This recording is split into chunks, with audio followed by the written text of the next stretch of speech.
దయచేసి సావధానంగా వినండి. సోషలిజం అని ఉంది, అది ఒక రాజకీయ ఆదర్శం.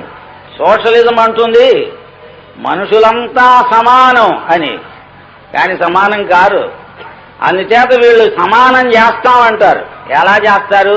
అందరినీ ఒకే సైజులో ఉండేట్టు కత్తిరిస్తారా, చెక్కుతారా, నరికేస్తారా? మనుషులందరినీ సమానం చేసేది ఒకటి ఉంది లోకంలో.